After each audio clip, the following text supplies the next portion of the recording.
ایسے ہوتے ہیں جو ایک ہی بار آتے ہیں، عمر پاک کے ایک ہی بار آئے ہیں، ان کی غلیظ زبانوں سے یہ حکمران یہ عمر پاک کا نام لیں، ان کی حیثیت اور اوقات ہی نہیں ہے کہ عمر پاک کا نام لیں۔ یہ عمر پاک کا نام لیں جن کے بارے میں تھوڑی سی بات کر دی جائے، نیٹ کا دور ہے، تھوڑا سا ان کے بارے میں کوئی لکھ کے سیٹ کر دیا جائے کہ یہ ہو رہا ہے تو یہ کہتے ہیں جی ہم ان کے ساتھ آدھی ہاتھوں نپٹیں گے، ہم ان کے ساتھ یہ کریں گے۔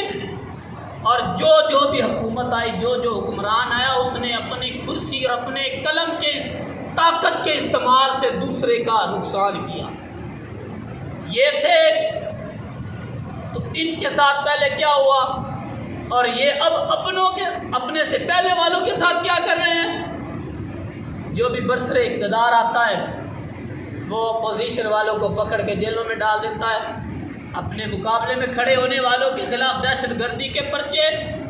آج کشمیر جو خطہ جنت جسے کہا گیا، نعرے لگاتے رہے کشمیر بنے گا پاکستان، آج اس کی سڑکوں پہ کیا ہو رہا ہے؟ یہ عمر پاک کا نام لیتے ہیں، یہ اسمبلیاں عمر پاک کے نام کی ہیں؟ نہیں۔ عمر پاک جب گئے، مائی آئی، ماں سے پوچھا ماں عمر کو جانتی ہو؟ ہاں جی سنا ہوا ہے جی، وہ امیر المومنین ہے، وقت کا امیر ہے۔ پتہ ہے کدھر ہے؟ اور سنا ہے وہ ملک شام میں گیا ہے۔ مائی کہہ رہی ہے، عبداللہ بن مسعود اس کے راوی ہیں، مائی کہہ رہی ہے وہ سنا ہے کہ ملک شام میں اسلام کی خاطر دین کے لیے کوئی حکمرانوں کی گورنر تعیناتی کے لیے گئے ہوئے۔ فرمایا کہ عمر سے کوئی شکایت تو نہیں، کوئی گلہ تو نہیں؟ تو وہ مائی کہنے لگی کہ جب قیامت کا دن ہوگا اس دن بات ہوگی عمر کے لیے، کہ اس کو خبر ہی نہیں ہے کہ اس کی رایا میں کیا ہو رہا ہے۔ عمر پاک رونے لگ گئے۔ آپ نے فرمایا مائی کیوں، کیا مسئلہ ہے؟ مائی کہتے میرے پاس کچھ کھانے کے لیے نہیں ہے، اور عمر کو جو ہے وہ پتہ ہی نہیں، اس کو خبر ہی نہیں ہے۔ ہمیں پتہ ہے ہمارے حکمران کہاں ہے، ہمیں پتہ ہے عمر پاک ملک شام میں ہے، پر عمر کو کیوں نہیں پتہ کہ جھونپڑی میں رہنے والی مائی جو ہے وہ فاقہ کش ہے، اس کے پاس کچھ ہے نہیں۔ آپ نے فرمایا چل میں عمر کا ثالثی بن کے تیرے پاس آیا ہوں، تو اس طرح کر، بتا تیری درخواست کیا ہے، کس بنیاد پہ تو عمر کو معاف کرے گی؟ کہتے مجھے 25 دینار چاہیے۔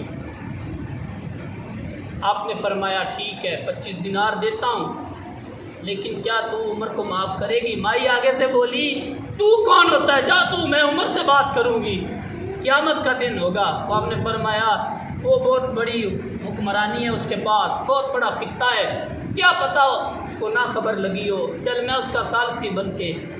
تو وہ مائی کہنے لگی بڑے سخت جملوں میں، اگر عمر سے یہ خطہ نہیں سنبھالا جاتا تو چھوڑ دے، تخت کو چھوڑ دے۔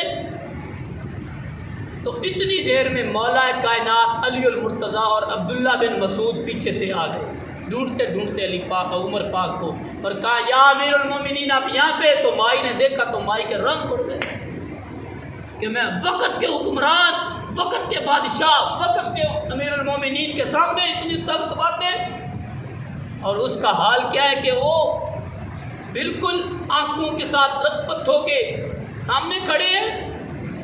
آئی حکمران کرو ہاں گل، ہم آنی آٹھوں سے نپٹیں گے، ہم یہ فورس بھی استعمال کریں گے تو وہ بھی کریں گے، قانون حرکت میں آئے گا۔ کون سا قانون حرکت میں آئے گا؟ نبی پاک صلی اللہ علیہ وسلم اگر اس سے آپ سے سوال ہو سکتا ہے کہ یہ 2 ٹکڑے کہاں سے آئے قمیض کے، تو آج کے حکمران کون ہیں؟ یہ کون ہوتے ہیں آنی آٹھوں سے نپٹنے والے؟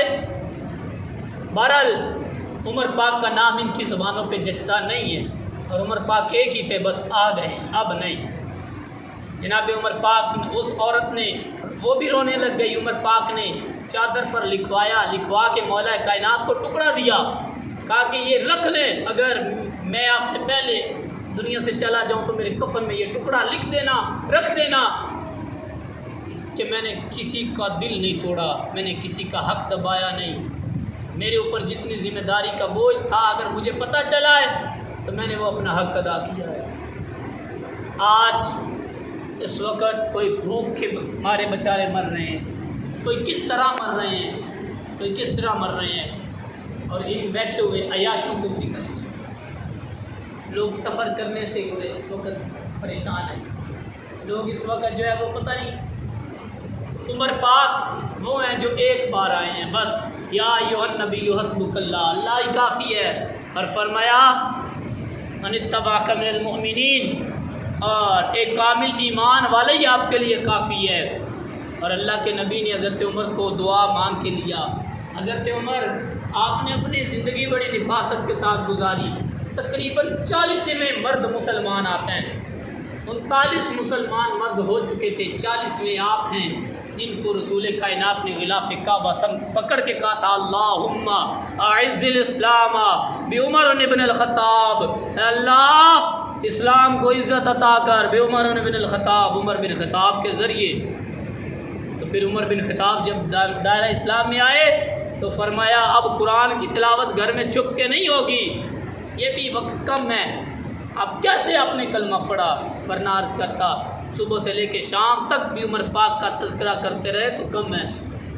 آپ رضی اللہ تعالیٰ عنہ مصلی رسول پر کھڑے ہیں مسجد نبوی میں، اور لولو نامی شخص جو کہ نجوسی تھا، آگ کی پوجا کرنے والا تھا، وہ آیا اور اس نے آپ یوں اللہ اکبر، بعد میں لکھا کہ تکبیر باندھ لی تھی، بعد صحابہ نے لکھا کہ ابھی ہاتھ اٹھا رہے تھے، تو اس نے تلوار جو تھی وہ آپ کی پیٹھ کے اندر ماری، زہر الود تلوار تھی، آپ نیچے گر گئے مصلی رسول سے، اور آپ نے فرمایا کہ مسجد میں بھگدڑ نہ مچے، جماعت اور نماز شروع کروائی جائے۔ آپ سائڈ پر ہو گئے، حضرت عبد الرحمن بن عوف کو آپ نے امامت کا حکم فرمایا کہ آپ نماز پڑھائیں۔ اس دوران تقریباً 2 صحابہ کرام اور بھی شہید ہو گئے اس شخص نجوسی شخص کو پکڑتے ہوئے، اور جب ان کو پکڑنے لگے تو اس نے اپنے آپ کو بھی قتل کر لیا کہ تاکہ اس سے کوئی پوچھے نہ، راز اگنوائے نہ کہ یہ منصوبہ، یہ پلاننگ کس نے یہ حکم دیا تھا کہ آپ وقت کے خلیفہ کو شہید کرنے کا۔ آپ رضی اللہ تعالیٰ عنہ کچھ لمحات، کچھ سانسوں کے بعد آپ شہید ہو گئے، لیکن ایک درس دے گئے۔ میں نے تقریباً حضرت عثمان غنی رضی اللہ تعالیٰ عنہ کو یوم شہادت پڑھا، اس میں آپ تلاوت قرآن کر رہے تھے۔ فاروق اعظم کا پڑھا ہے، اس میں بھی آپ مصلی رسول پر تھے۔